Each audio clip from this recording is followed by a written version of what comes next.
अजीज़ दोस्तों, federal budget पेश कर दिया हमारे फाइनेंस के सर्जन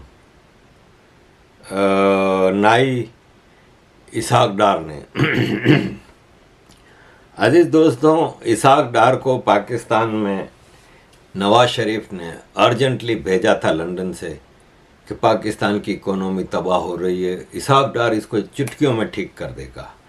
अब इसहाक डार ने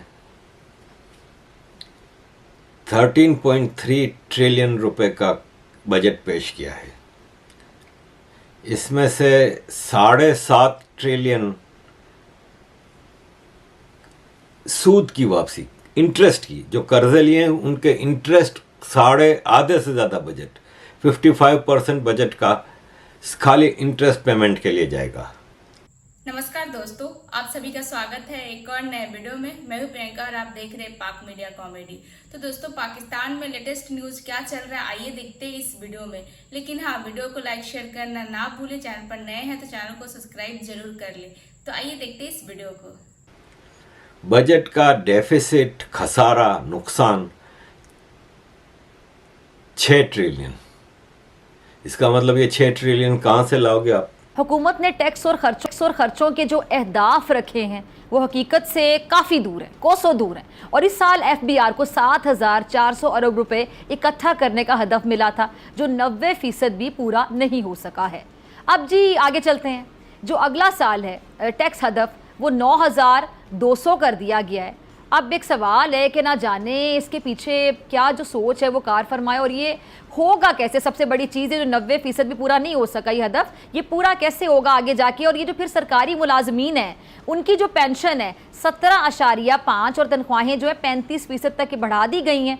और एक और सवाल आ रहा है कि ये जो पैसे हैं कहाँ से आएंगे। 2017 में पाकिस्तान का फेडरल बजट 2017 में, सिर्फ 6 साल पहले 3.3 ट्रिलियन था। 3.3 ट्रिलियन रुपया 6 साल पहले। आज 13.3 ट्रिलियन हो गया है। 4 गुना कैसे बढ़ गया? खाली लास्ट ईयर 8.5 ट्रिलियन रुपए का था बजट लास्ट ईयर। इस साल 55% बजट का वॉल्यूम बढ़ा दिया है। आप ये बताएं कि ये 53% बजट पिछले साल से ज़्यादा है। आपके पास पैसे नहीं, आप कहाँ से ये बजट पूरा करोगे? और इसमें जो सबसे बड़ी जो चीज़ है अलार्मिंग, वो ये है कि 7.3 ट्रिलियन आपने कर्ज़ों का इंटरेस्ट वापस करना है, जो कि टोटल बजट का 55% है। अब बाकी जो बजट बचता है उसमें आधे से ज़्यादा डिफेंस में जा रहा है।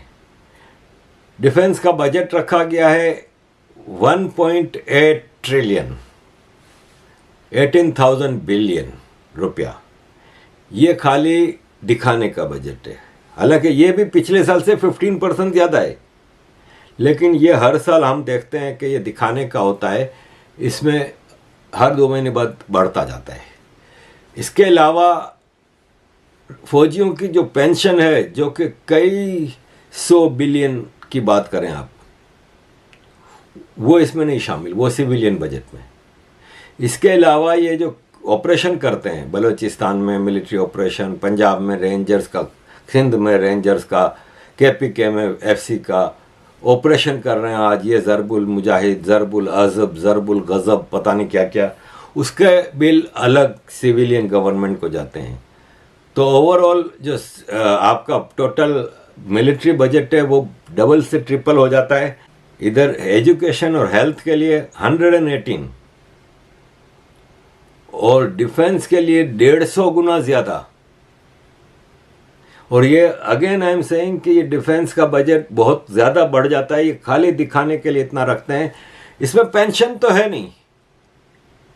इसमें जो रेंजर्स FC डिप्लॉयड होती है उसकी सैलरी सिविलियन बजट से जाती है, और फिर इसमें ये बढ़ता जाता है।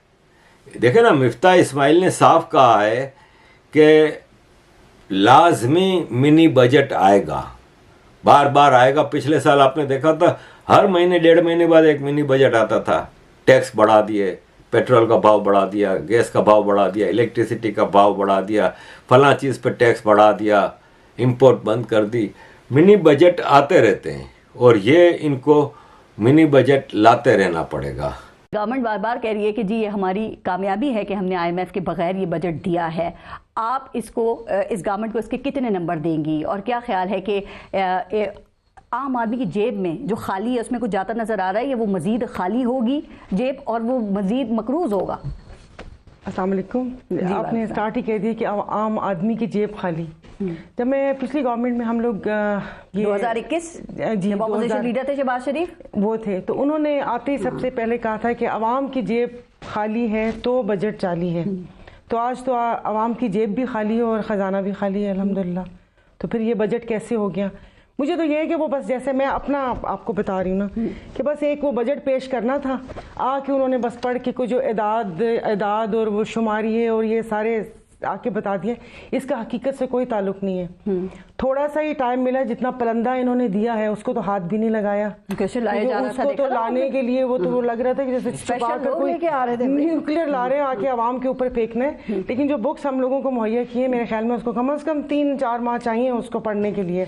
लेकिन गो के 3 माह के अंदर ही उसको खोलेंगे भी नहीं हम। वो इधर उधर से जो भी चला उसके ऊपर चला देंगे, क्योंकि अमूमन स्पीच एक ही होती है, वो आप किसी तरफ भी हो।